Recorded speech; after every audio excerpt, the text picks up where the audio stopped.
Welcome to the HR Think Tank, our podcast that uncovers the power a trusted workforce has on team performance, culture, and morale. We gather insights from experts, business leaders, and HR professionals to help you lead your team more effectively. Here's your host, Khai Ngo, CEO of VerifyNow, a trusted provider of background screening services. It's great to be back in the studio for season 2 of the HR Think Tank. Today, I've got my wonderful colleague, Zahra Nathwani, who's our talent business partner on the show again. How's it going? Yeah, really good. Thanks for having me back. No, you did a great job last season. So we're like, let's get you back on. Look, today we're talking about a topic that's very prominent in the news right now. It's about the Great Resignation. We're seeing that across mainstream news, articles, everywhere you want to read about HR, people management, they're talking about it.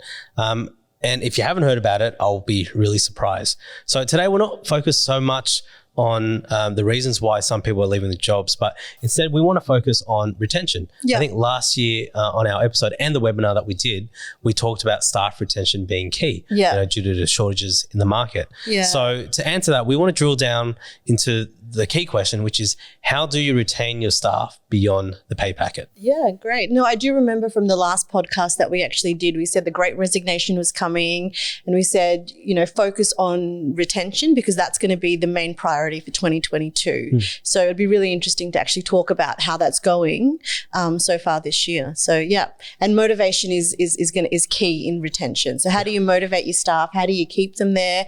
How do you know that they're enjoying, what they're doing? How do you stretch them? How do you get high performers? Yeah. I was reading an article from Executive Monthly the other day, and they were actually talking about motivation. And as a leader, they were actually talking about 3 things that you can actually think about as a leader, which isn't money, but it's things that you can actually, it's not so much focusing about what you need to bring into the organization, but actually looking at what you can take away. So one of the things that the top 3 things that they talk about is one is rewarding underperformance. So leaders letting underperformance keep going.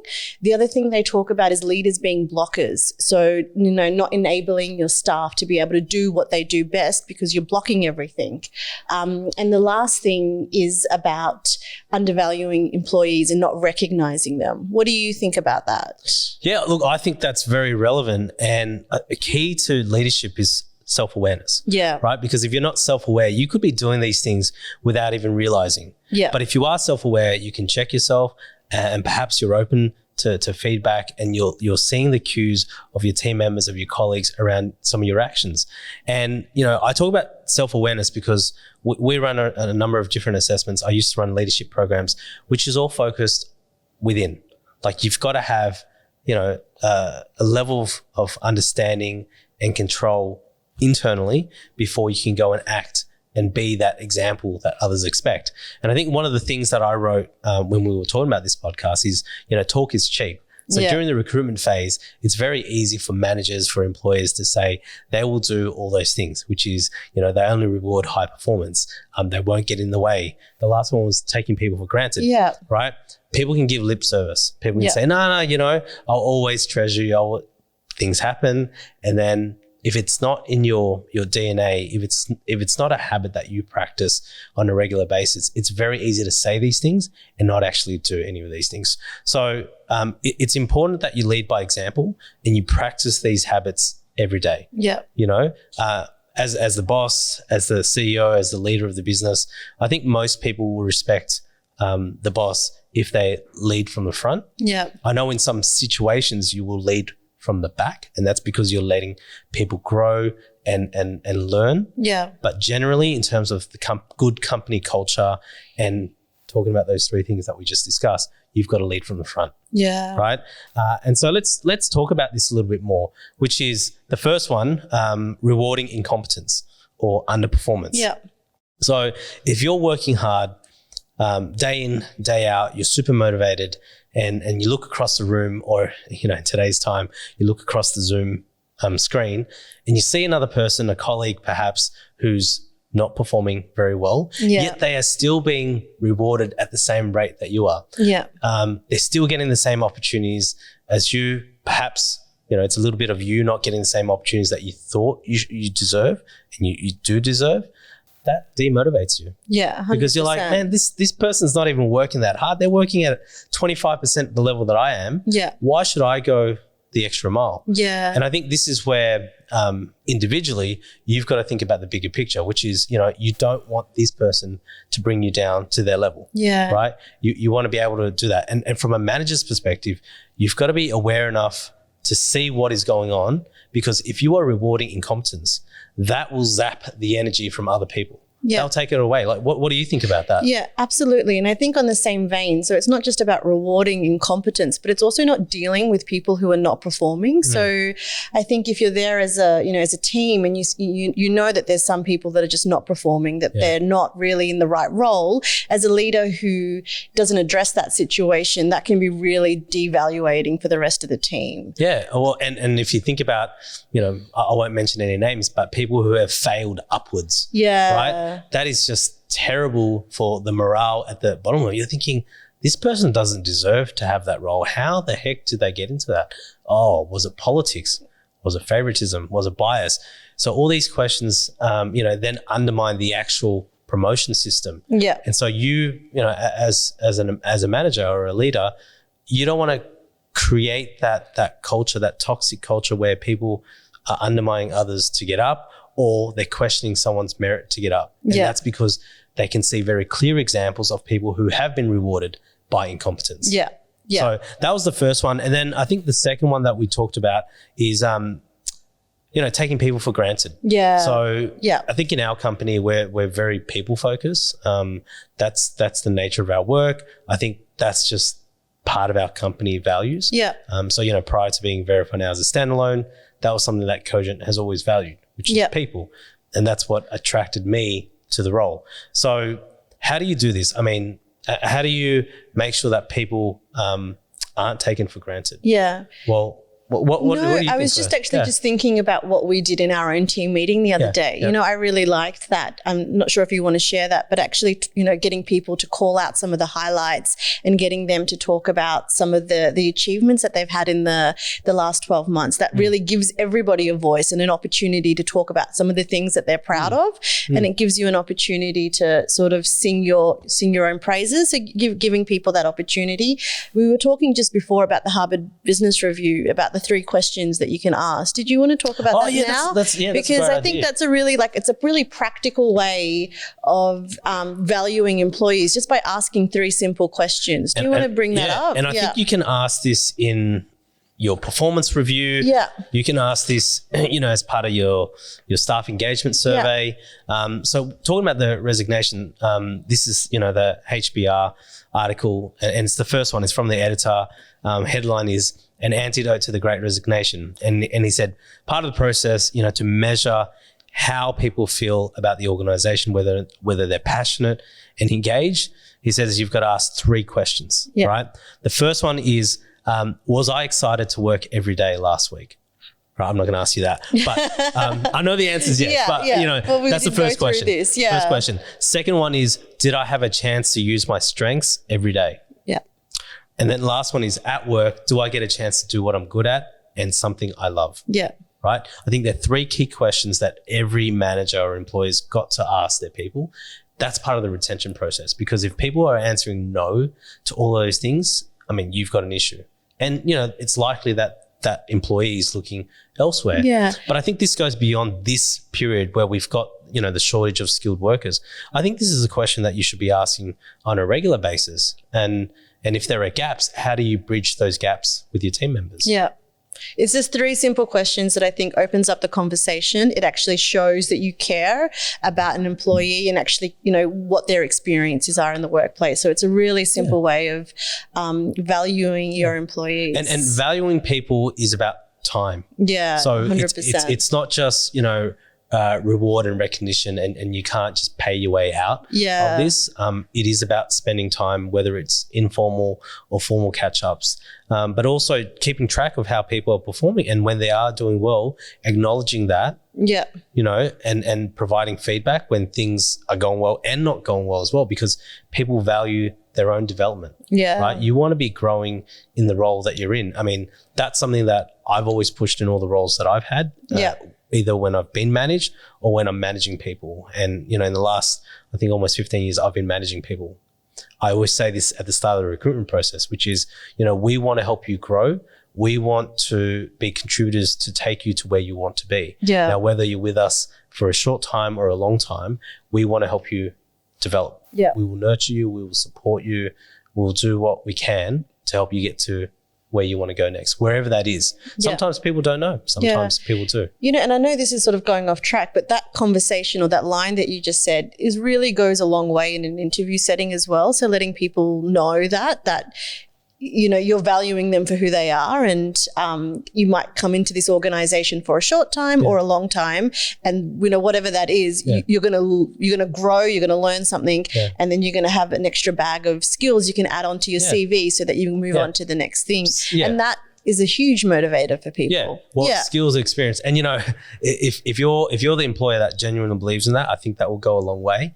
If you've got some work on and you set that expectation there, but when the person comes in, it's not met, you know, there's going to be some frustration. 100%. You need to be congruent with that. So it needs to be really like and the last, to be able to show that. So Zahra, the last one that we talked about in terms of this article you mentioned is getting in the way of people doing their jobs. Yeah. You know, and sometimes you do it with the best of intentions, and sometimes it's your own habits. You know, if you're the type that's a micromanager, you might be doing it for the reasons that you think are good reasons, but if you don't communicate that with others, I think this is why we do some of the team building and some of the psychometrics we do up front is to discuss leadership, communication styles so people understand and there isn't, you know, room for moderation or compromise. But you've got to understand that, you know, you spent the hard effort recruiting someone who is skilled, and then you go and like just basically do the job for them. Yeah. Just getting in their way. And it's frustrating, isn't it? It's so frustrating. You're 100% right. You've got talented people. You're paying talented people. You're growing talented people. Let them do their job. So 100% agree with that. And this is why it's important to get the recruitment process right. So however you structure that, at the end of the recruitment process, when you've selected your preferred candidate and you've gone down the path of, you know, employment screening, they're making the offer, you should have absolute confidence that you've picked the right person. Because if you haven't, that's the thing that's going to encourage you to micromanage and double check and say, oh, well, I'm not sure if that was the right person or not. So I'm just going to, you know, and there's a difference between mentoring, coaching versus just being in the way. Or doing it for them. Or doing it for them. Because or just if the person, if you don't feel fulfilled in your role, you're like, you know, I'm not valued here. Literally, someone else is just doing my job. I'm just, you know, keeping a seat warm. They're going to go. It's interesting. I think a lot of leaders revert to that because they don't trust the situation. They don't trust the employee to do that. And I think that's, you know, that's what probably the underlying thing. If you don't trust somebody to do it, you jump in and do it for them. So creating that trust up front is, you know, is key. Yeah. And we also talk about this, about the overextended persona, which is, you know, certain qualities morphing when you're under stress. Yeah. And, you know, the best leaders, any leader, everyone's got overextensions, but if your overextension happens to be, you know, controlling, micromanagement, lots of stress, everyone feels that, right? Look, there is a way to get beyond that, and that is to have that self-awareness. Yeah, so what you know when it's happening, earlier. But also having the trust within the team so the team can call it out when it's happening and offer you some support. Yeah. I think that's really important because leadership, you know, it can sometimes be a lonely role, but it doesn't need to be, right? You can share that burden with other people. And if you built the right team, you should be able to do this. And so that was the third point that we talked about, which is getting in the way of people doing their jobs. I mean, if you are getting in the way, I mean, you seriously need to question what your role is and the role of this person. I mean, do you need this person in the role? Are they better somewhere else? Yeah. Yeah. Right. So Khai, the other article I was reading was from Cert Simple, and they were talking about how to motivate without, you know, resorting to money as well. And one of the key things they spoke about was motivating people through training and development. But what do you think about that? And, you know, what have your experiences been around that? Well, I think firstly, you know, the payment, the salary, the compensation package has to be fair. Yeah. I think you've got to have that. You in this market, and with the growing expectations and mind you, realistic expectations of employees, you should be paying a fair wage. You should be paying a fair salary, right? So let's already agree on that. From a training side, it's more than just about the course. It's about the path that you're you've agreed with, you've worked with the employee to put them on. Yeah. Right? Is this the journey that they want to go on? Where do they want to go in their career? You've got to ask these questions, I think, early on as part of the recruitment process. Yeah.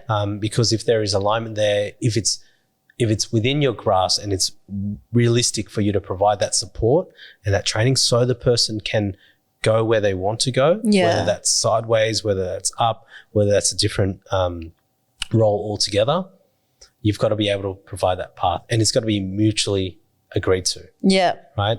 And I think that motivates people because that is around supporting growth. Yeah. But how do you feel about like having people that don't know exactly what they are doing and that you know that you're going to have to train them and develop them? How does that make you feel as a leader? That's fine. I mean, that is part of leadership, right? Yeah. That's part of good management is you've got to train and support people. And at the same time, I mean, as a leader, you should be looking at your own training and support too. Like what development, what professional development do you need to grow and to fill the role? And so you can provide the level of support that your team needs, but also importantly, what your business needs. Yeah. Right. So if you're not looking after yourself, and I think this is where I said talk is cheap, right? Actions speak louder than words. You've got to be able to back it up. Like for me this year, I did the Australian Institute of Company Directors course. Yeah. I felt it was the right time for me to learn those things and be exposed to that part of my role. And it's been great, really opened up my eyes. And I think, well, what else can I do for people? I mean, if the person has a very good idea, then that's great.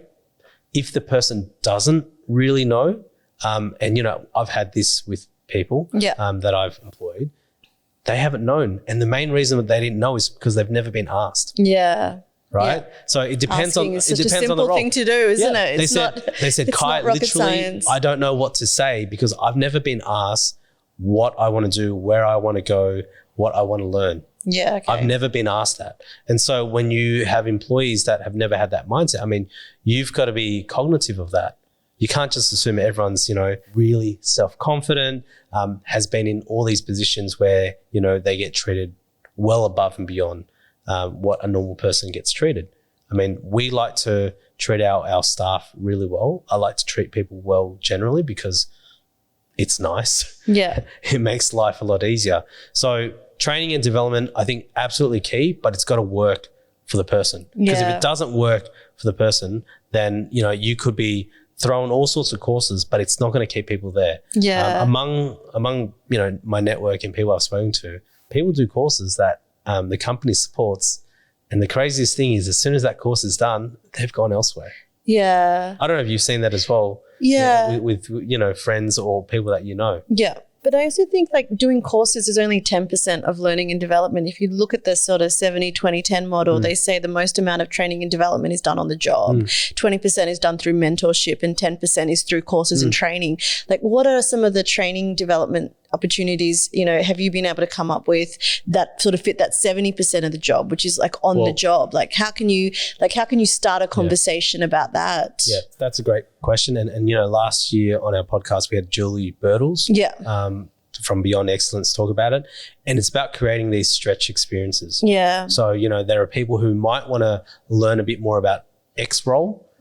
How do you give them exposure to that? They're still doing their role, but you might give a few projects, you might give a few tasks that will give them exposure, and it tests the water if they like it or not. Yeah. And it will be beyond maybe what their current skill level is, but that stretch experience allows them to level up. Yeah. Because if you don't do things you've never done before, you're not going to be able to do them ever. Yeah. Right?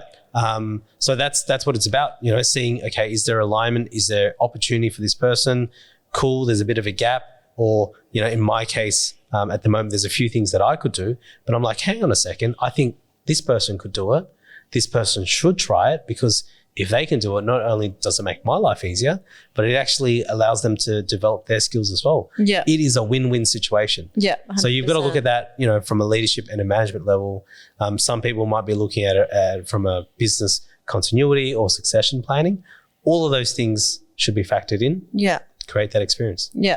Your point earlier about with people leaving once they've done the qualification, is that a good thing or a bad thing? Because you've been able to keep them for during the duration of the course. So you've been able to keep them for that amount of time.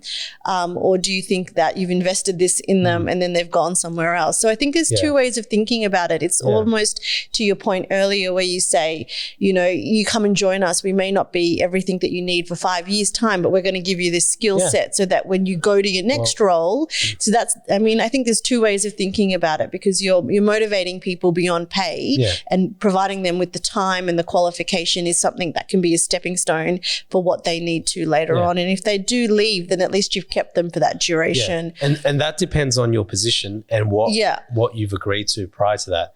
If you've agreed, you know, to back them, support them in this course, they've said, you know, it's going to extend their tenure, and then they leave, obviously there'll be disappointment, right? But if your mindset is, look, we're going to support you irrespective, this is a great thing for you.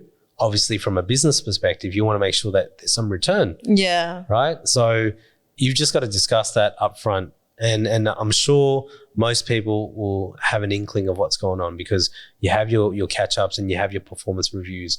You should know this course is related to their current role, or this course is just, you know, your last chance of desperation of trying to keep them in the role. And even afterwards, they're still leaving. That's because some people have already made up their minds. And, you know, it goes back to some of those other things we talked about. I mean, if some leaders or managers are practicing some of those bad habits, I mean, you can give me the best course in the world and I will still leave. Yeah. So Khai, I was looking at a survey the other day of senior HR decision makers and leaders, and what they were talking about is that the number one priority for employees is culture. I found this as well during my recruitment. The number one question I get from candidates is, tell me about the culture. So that's, you know, to me, that's a key driver in motivating people. What are your views on that? People want to work in a place that they're proud of, where they feel welcomed, and there's a sense of belonging. Yeah. You know, it's got to speak to your own culture. Everyone talks about, you know, having the right culture fit. Yeah. So talking about this, I want to ask you a question. I know you've just asked me a question, but you know, I read an article related to talking about culture and, you know, the ability to speak openly and have fair pay. These are all the things that employees want, right? Yeah. These are things that people want. I'm not even talking about just at the employee level. So there's this article from the Australia Centre for Business Growth. It's from the University of South Australia. And through their research, they found 4 things that awesome people look for when looking for a new job. Yeah. 4 things, right? They talk about the company's mission. Yeah. So I guess the ability to relate to it. They talk about whether their manager will help them develop professionally and personally. Yeah. So this is about, you know, the growth opportunities we were talking about. Their co-workers. Yeah. So no one wants to work with, you know, just toxic co-workers. Yeah. You're spending at least 40 hours a week for those that are in full-time roles. And then the last one is the compensation package. Yeah. Interestingly, in this, they were saying, if you don't get the first 3 right, like it doesn't gel with you, then you need the compensation package to be much greater to obviously offset for the lack of those other things. Yeah. And, you know, some people are in the position to do that. They're like, you know, I don't care about the mission, don't really care about the people, don't really care about my growth. I need the pay packet. That's fair enough. Whilst there are others who say, look, I just need fair pay, but these 3 things value more to me. So Zahra, you know, you run our recruitment service. What's your view on this? Yeah, it's interesting. I think with the pay point that you just mentioned earlier, I think if the compensation pay is excellent and it's above rate, I think if you don't have the first 3 things there, the pay is only going to give you a short-term reward. So someone will come into the business, they'll be happy with the pay, but if the cultures or the mission, there's no alignment with leadership, and there's no alignment with co-workers, people are just going to stay for a short amount of time. So pay is a driver, but it's not the way to get people to stay long-term. If I think about the 4 categories that you just spoke about, for me, what resonates the most is the leader. You know, I was recently, my husband was recently looking for a role, and we sat down and we worked out what was going to be the most important thing for him when interviewing and what to pick. And he said, I'm going to pick the leader that I resonate with the most, because the leader is the one that's going to help me progress. It's going to be the one that gives me opportunities. So the leadership for him was the main thing that he looked for during the recruitment process. Yeah. So let's for people who want to toe that same line. Yeah. I mean, what are some good questions to ask to ensure that there is a good fit? Yeah, I think for a candidate perspective, I think some of the questions you can ask is, tell me about your leadership style. You can even say, can you give me an example? There's no harm in a candidate asking for an example. Can you give me an example where you've helped an employee of yours grow? Can you give me an example where you've promoted employees? So those are the questions that you can really ask. Candidates at the moment are really making judgment calls about whether they want to take that next step into an organization. So they're judging, they're making their minds up just as much as managers or hiring managers are during an interview process. That's true. And look, that's why I think it's great for people to have multiple interviews or conversations. Yeah. So you get a sense of what someone's like. But if the person happens to be active online, they either write articles or they do speaking gigs or something, I think that helps uncover their leadership style as well and who they are as a person. But, you know, I would hate for someone to pick because of a leader or like one leader as they get in, that person leaves. Yeah. I mean, that would just, you know, not be fun if that was one of your main drivers. I think that's why they picked. It's really interesting. It's very common. I think it's happened to me in a few different roles I've joined, and literally within the first month, the person who hired me has decided to leave. It's happened to me a few times. Yeah. So it is not uncommon, but it can be the biggest demotivator when you step into a new business, is you've picked a leader and then they've decided to move on. Well, hopefully the replacement they have is equally as good, if not better. Yeah.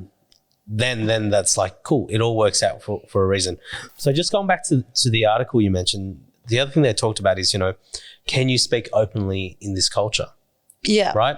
And season 1, episode 1, we had Sarit Vandergraaf on our show talking about psychological safety. That was such a great episode. It was an amazing episode. I can't believe how quickly that flew by. But I was just recapping, you know, so in Sarit's word, creating psychological safety within your organization fosters a shared belief that team members feel safe to take risks because they know that they won't be punished or embarrassed for owning their mistakes, sharing ideas and asking questions.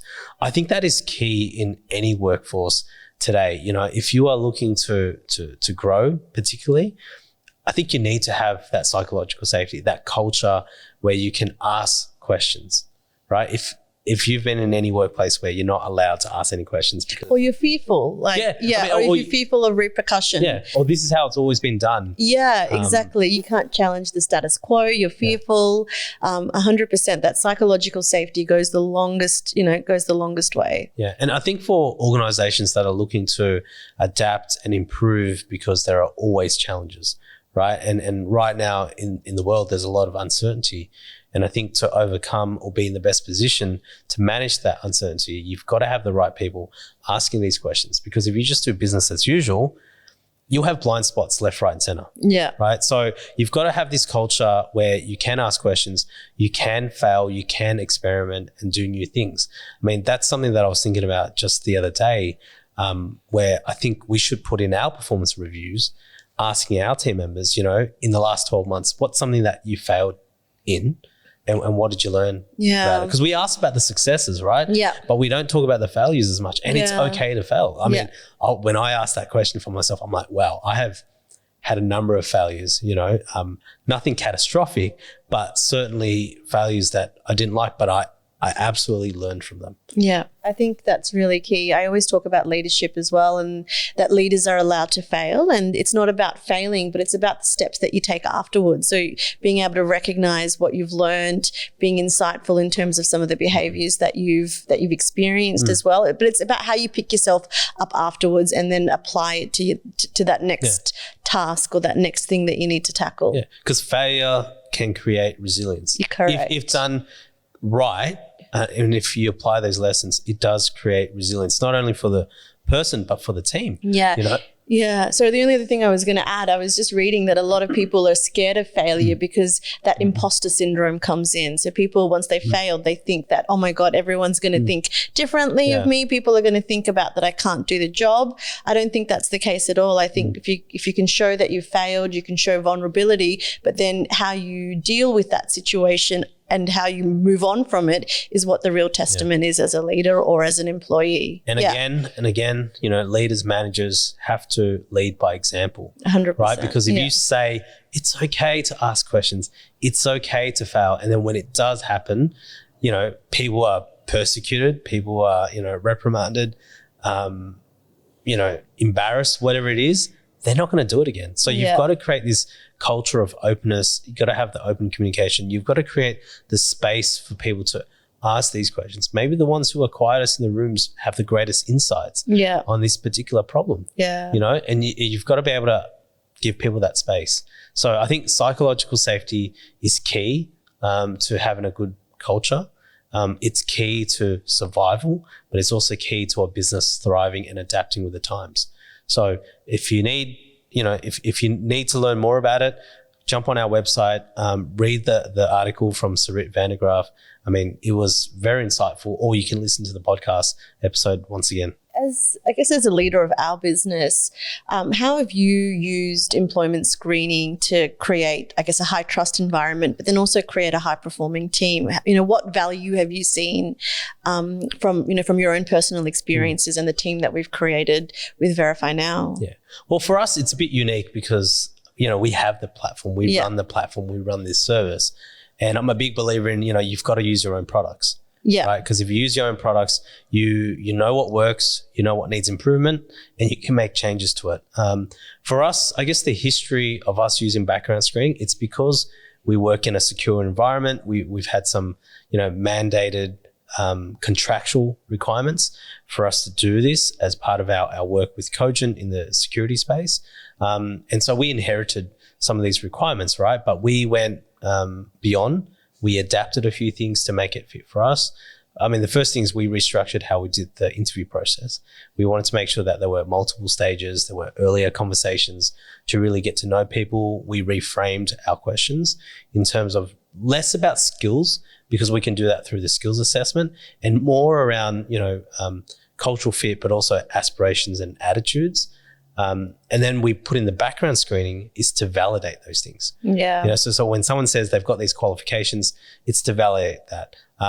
When it's employment history, it's to validate that they've had those roles in the time, in the capacity that they've claimed they had.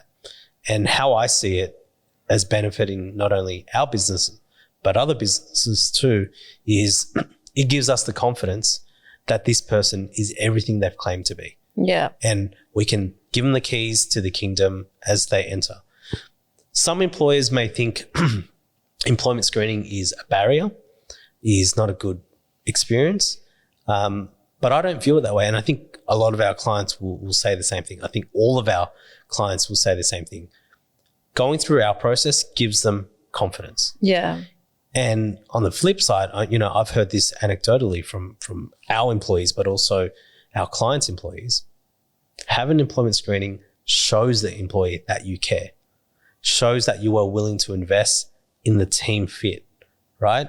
And you're ensuring that everyone that comes on the team is appropriately qualified, experienced, and will contribute to the team in a positive manner. So when you've got someone coming in, you're not second guessing them. You're like, nope, they've gone through the same process that I've gone through. It's a rigorous process. We're looking after quality. We're trying to get quality. If they don't meet it, they wouldn't have got through the process. So that gives your team members the confidence that this person's also good. And so your team then gives this person rope, right? Rather than them coming in and saying, that doesn't look right. I don't reckon they can do this, and undermined every step of the way. I mean, that kills the experience. That kills your new employee experience from an onboarding perspective. But that can also create like a toxic culture, right? If you've got people consistently undermining, employing appropriate recruitment processes and background screening should help alleviate those. Should put your team at a good level, a base level of trust where they can get in, do the job, get to know each other, at a personal level, but with the confidence that this person has the right skills, right experience, and they're going to be a net contributor. Yeah.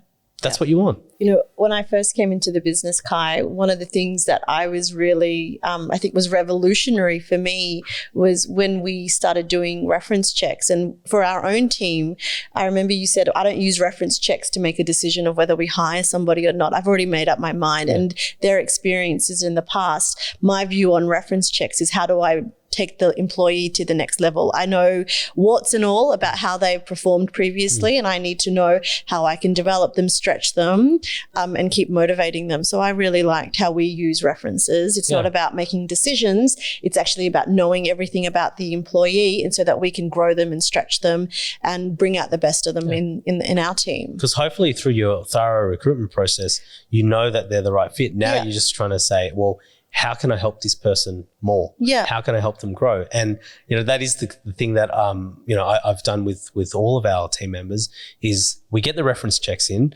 but I look at the reference and I go, okay, what are the points of interest?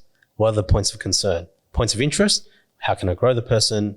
You know, points of concern, okay, maybe there's a few areas that need development. Why? Yeah. And how? How can I help the person? And there's great insights from the previous supervisors or managers. Yeah. You know, they will give you insights at the level that you're looking for. Obviously, you communicate these things with your team member too, because it's a collaborative effort, right? But using the information to then accelerate the person's learning journey or onboarding journey. And that's why I think employment screening works for the recruitment process is it helps, it becomes an enabler basically for trust building rather than, you know, oh, it's going to take too long. I mean, our goal at the moment is to reduce those turnaround times so people can make those hiring decisions quicker. Yeah, 100%. Okay, so I guess we're heading to the end of this episode and it's a little bit different because it's a Verify Now episode. Normally, I'm the one asking these questions of our guests. Zahra, you've already been a guest on the show and you've already done the Fast Five. This season, we've had a bit of a refresher on some of our questions. And so I'm going to hand over this iPad to you to ask me these questions. Oh, okay. And it's the first time that I've had to respond. Okay. So, you know, it's an exclusive thing. Oh, it's an exclusive. Okay, great. Thank you. All right. So you're going to do the Fast Five. Yeah, yeah. All right. Yeah, let's Are make it happen. Are you ready to roll? Yep. Okay, Khai, what was your first job and why did you get it? Okay, so my first job was working at a fish and chip shop in Parramatta, Westfield. And the reason why I got the job was in 3 months' time, I had my year 10 formal. Coming from the background that I came from, I didn't own a suit. I didn't have the money to buy a suit. So I got a job selling fish and chips and the rest is history. And what's something that's interesting that's not on your CV?